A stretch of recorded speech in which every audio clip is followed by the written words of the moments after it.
Bismillahirrahmanirrahim. Assalamualaikum warahmatullahi wabarakatuh. Alhamdulillahirabbil alamin wassalatu wassalamu ala asyrafil anbiya'i wal mursalin wa ala alihi wa sahbihi ajma'in, amma ba'du. Teman-teman, saudara-saudara, kita akan berbicara tentang silaturahmi. Ini menjadi penting karena seperti dikatakan oleh Syekh Al-Azhar, Profesor Dr. Ahmad Al-Thayyib dalam buku beliau Qiyam wa Adab, Adab wa Qiyam, Norma dan Etika, itu bahwa banyak sekali kejadian-kejadian, krisis-krisis yang ada di dunia ini, itu sumbernya adalah karena orang sudah mulai memutus silaturahmi. Orang sudah mulai tidak peduli dengan saudaranya. Anak tidak lagi menghormati bapaknya, tidak lagi berkomunikasi dengan orang tuanya. Sesama saudara, kakak dan adik juga sering memutus silaturahmi. Nah, karena itu tema ini menjadi sangat penting untuk kita renungkan kembali pada saat-saat seperti ini.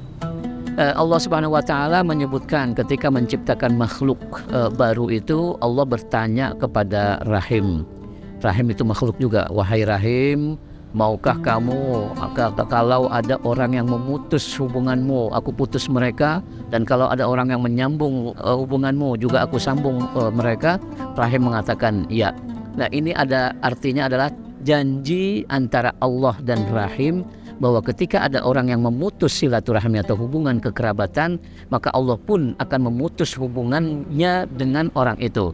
Dan sebaliknya, kalau ada orang yang terus menjaga hubungan silaturahminya, Allah pun akan terus menjaga hubungan baiknya dengan orang yang bersangkutan.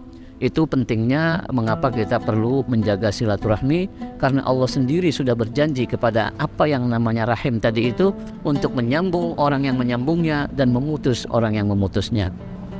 Yang kedua, bahwa salah satu penyebab kita masuk surga, tentu nanti banyak sekali penyebabnya ya, faktor-faktor penyebabnya. Salah satunya itu adalah menyambung silaturahmi.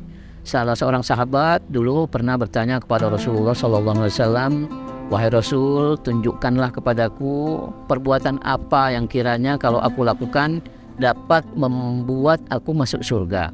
Nah, Rasul SAW menjawab pertanyaan itu. Pertama, ta'budallaha wa la tusyrik bihi syai'an. Sembahlah Allah atau beribadahlah kepada Allah dan jangan menyekutui Allah, atau menjadikan pendamping-pendamping bagi Allah. Yang kedua, tusolli tuqimas shalah. Yang ketiga, wa tu'tiz zakah. Dan yang terakhir, wa tasil ar-rahim, menyambung silaturahmi. Bayangkan pada sabda Rasul ini, silaturahim itu disejajarkan dengan tidak menyekutukan Allah, disejajarkan dengan sholat, disejajarkan dengan zakat, disejajarkan dengan ibadah-ibadah yang wajib itu. Walaupun silaturahmi bukan rukun Islam, karena dia disejajarkan dengan rukun-rukun Islam tadi, dia menjadi sangat penting. Itu menjadi sangat penting untuk kita perhatikan. Nah, karena itu pula kalau kita baca hadis yang lain, ancaman atau sanksi bagi orang yang memutus silaturahmi itu juga cukup besar. Salah satunya disebutkan dalam sebuah hadis bahwa ketika orang melakukan perbuatan dosa, kemaksiatan, Allah masih mau menunda, tidak menyiksa orang itu segera di dunia, sambil memberi kesempatan agar dia berdoa, agar dia bertobat, agar dia memohon ampun. Kalau sampai dia meninggal dunia, dia tidak memohon ampun, tidak bertobat, tidak diampuni, baru kemudian akan diturunkan siksanya nanti di akhirat.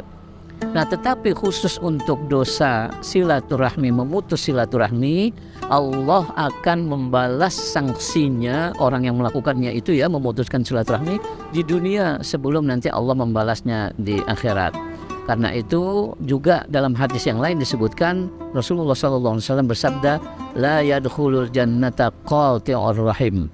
Tidak ada yang masuk surga, tidak dapat masuk surga orang yang memutus hubungan silaturahmi.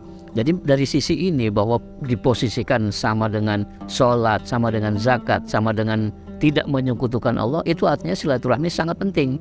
Nah, kemudian apalagi ditambah dengan hadis Nabi bahwa memutus silaturahmi bisa menyebabkan orang untuk tidak masuk surga. Nah, poin berikutnya yang ingin saya tekankan dalam kesempatan ini adalah bahwa menyambung silaturahmi bukan berarti kita membalas silaturahmi orang kepada kita.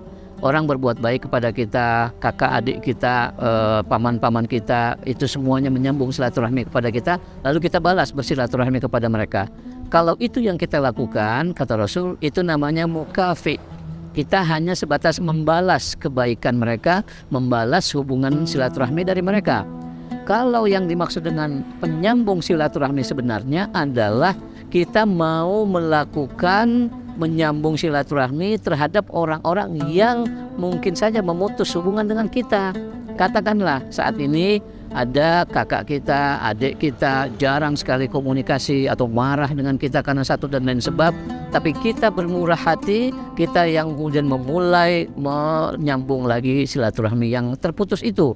Nah, itu baru dinamakan kita menyambung silaturahmi. Jadi bukan hanya sekedar membalas, tetapi justru menyambung hal-hal yang mungkin terputus. Memang ini agak berat, bahkan mungkin berat sekali. Tetapi kalau kita baca hadis yang lain, Rasulullah SAW juga menyebutkan bahwa ketika ada terjadi kesalahpahaman, pertikaian antara dua pihak, yang terbaik di antara mereka adalah man yabda bisalam, wa khairuhuma man bada'a atau man yabda bisalam. Yang terbaik di antara kedua pihak yang sedang bersitegang itu adalah orang yang memulai menyambung silaturahmi. Mudah-mudahan pada kesempatan Ramadan ini dan pada kesempatan bulan-bulan yang akan datang, kita bisa menjadi orang yang benar-benar menyambung silaturahmi, bukan sekedar membalas, tetapi menyambung silaturahmi yang terputus. Terima kasih. Wassalamualaikum warahmatullahi wabarakatuh.